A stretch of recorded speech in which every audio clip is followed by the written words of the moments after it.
Hampshire eased to their first LV County Championship win of the summer to move off the foot of the First Division table after they sent Sussex to their fourth defeat from their last 5 games. The visitors to the Brighton and HoveJobs.com county ground taking the game by 6 wickets with more than a day to spare. Sussex began the third day on 142 for 5 in their second innings for a lead of just 1 run, and so they were effectively 1 for 6 when night watchman Steve McGoffin was out to the 4th ball of the morning, Fidel Edwards bagging his first 5-wicket haul in the championship.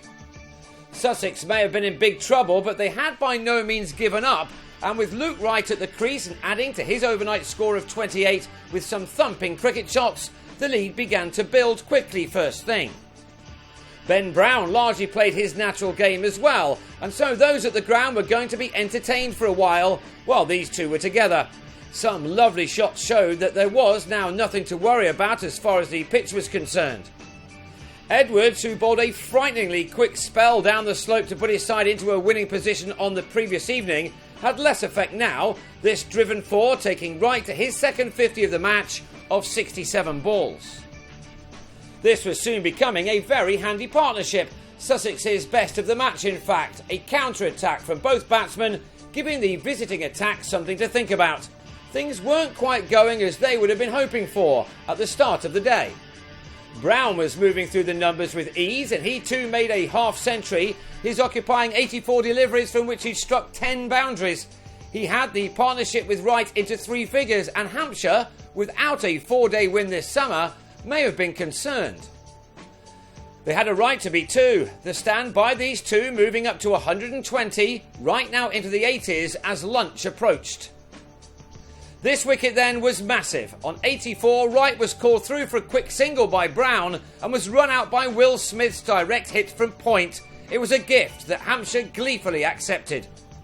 Worse followed for Brown as 2 overs later on the stroke of lunch he was undone by a bouncer from Jackson Bird which he could only deflect to Sean Irvine in the slips.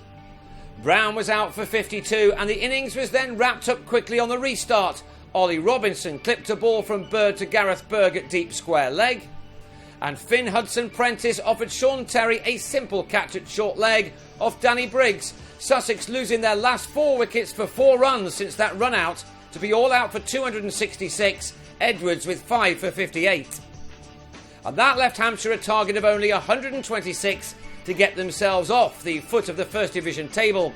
Early wickets were a must for Sussex, but Terry saw to it that they were not forthcoming as he helped his team get off to just the start they would have wanted. Terry had excellent support from Jimmy Adams, the 2 of them quickly taking the total to 51 after 11 overs. In trying to get the game over with as soon as possible, Adams holed out off Luke Wells, who was on early, the Hampshire skipper out for 30, but with his side almost over the line. Michael Carberry would have liked this opportunity to find some form, but he fell for 6 with a very fine leg glance off Matt Hobden. Only 48 were wanted at this stage, however, and with Terry on his way to a career-best personal score, the job wasn't far off being completed.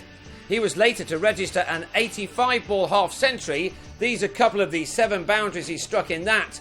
His previous championship best was the 58 he made against Worcestershire a couple of summers ago.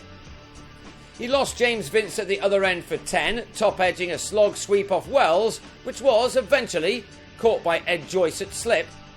And there were still 6 runs needed when Smith also sent a shot high into the sky to be caught by Wells, trying to find the stroke to take Hampshire over the line. That was left instead to Terry, this shot not only finishing the game off but also taking the opener to the best score of his career of 62 not out. In spite of some worries when Wright and Brown were on song, Hampshire had made few mistakes in taking the game with more than 4 sessions to spare. They won by 6 wickets for which they earned 23 points to Sussex's 5, and that was enough to move the visitors above Somerset, Worcestershire and Nottinghamshire ahead of their next game at home to Somerset a week on Sunday. Sussex head to the delightful surroundings of Arundel next to take on high-flying Durham. That starts next Monday.